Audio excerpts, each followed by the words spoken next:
Eh, Assalamualaikum warahmatullahi wabarakatuh.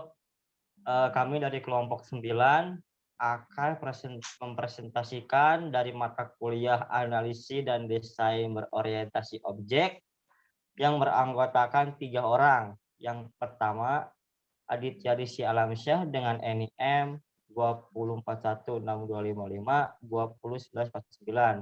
Yang kedua, Nafiuddin Hidayat dengan NIM 20416255134. Yang ketiga yang terakhir Rizky Agung Ramadan dengan NIM 2041625521155. Kami semuanya dari kelas IF20D dari Universitas Buana Perjuangan Karawang. Nah, di sini kami hanya membahas 3 materi saja. Yang pertama, function decomposition, yang kedua data flow approach, yang ketiga object oriented. Yang pertama kita akan membahas dulu function decomposition. Adalah suatu metode analisa untuk menganalisa suatu fungsi untuk memeriksa elemen-elemen suatu individualnya.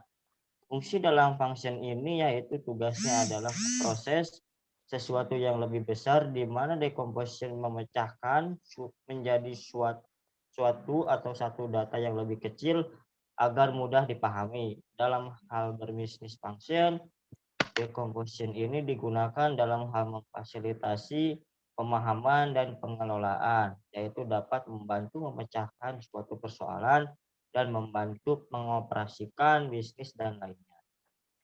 Pengaplikasian function decomposition ini sangat penting dalam pemrograman. Di sini memiliki banyak berbagai pengaplikasian, di antaranya seperti rekayasa sistem, database, perangkat lunak, dan pengetahuan dalam hal pemrograman. Function decomposition ini sendiri sangat penting berperan dalam hal pemrograman, yaitu dapat mengerjakan suatu komponen yang lebih besar ukurannya dan kemudian mempermudah jalannya suatu aplikasi. Dengan demikian dapat membantu memfokuskan terhadap menyederhanakan dalam proses pemrograman. Function sendiri juga mempunyai kelemahan, yaitu lebih memakan waktu yang lebih banyak. Yang kedua, materi data flow approach akan dibahas oleh Rizky Agung Ramadan. Silahkan kepada Rizky. Baik, selanjutnya saya akan membahas tentang data flow approach. Data flow approach adalah suatu data yang menggambarkan suatu aliran data dari sebuah proses atau sistem, biasanya sistem informasi. DFD juga menyediakan informasi mengenai luaran dan masukan dari setiap entitas dan proses itu sendiri. DFD juga tidak memiliki kontrol terhadap alirannya, dan tidak ada aturan yang mengenai keputusan maupun pengulangan. DFD pertama kali dipopulerkan sekitar tahun 70-an oleh Larry Constantine dan Ed Jordan dalam teks klasik mengenai SIDT atau Structure Analysis and Design Technique. Notasi DFD mengacu pada teori grafik saja, yang awalnya digunakan dalam penelitian operasional kerja.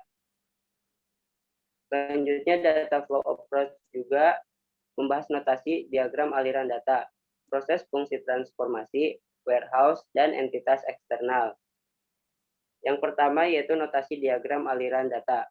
Terdapat banyak notasi untuk menggambarkan DFD.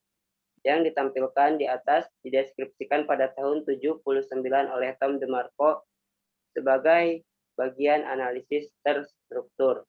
Yang kedua yaitu proses merupakan bagian dari proses masukan dan luaran. Simbol proses digambarkan dalam bentuk lingkaran, oval, persegi panjang, atau persegi panjang dengan sudut bundar, tergantung tipe notasi yang digunakan. Yang ketiga yaitu warehouse, digunakan untuk menyimpan data. Simbol dari penyimpanan adalah 2 garis horizontal. Gambaran simbol lain dapat dilihat pada notasi gen dan season. Selain itu juga warehouse tidak harus berupa data file. Contohnya yaitu seperti folder dengan dokumen di dalamnya, lemari hard disk, dan disk optik. Yang terakhir yaitu entitas eksternal. berkomunikasi dengan sistem dan berdiri dari luar sistem. Entitas dapat berupa organisasi, misalnya bank, kelompok orang, yaitu misalnya pelanggan, otoritas, yaitu misalnya kantor pajak. Dan yang materi terakhir, object oriented, akan dibahas oleh Nafimuddin Hidayat. Silahkan.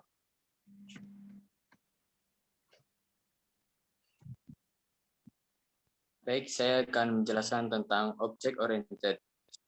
Pemrograman berorientasi objek merupakan paradigma pemrograman berdasarkan konsep objek yang dapat berisi data dalam bentuk filet atau dikenal sebagai atribut serta kode dalam bentuk fungsi, prosedur atau dikenal juga dengan method.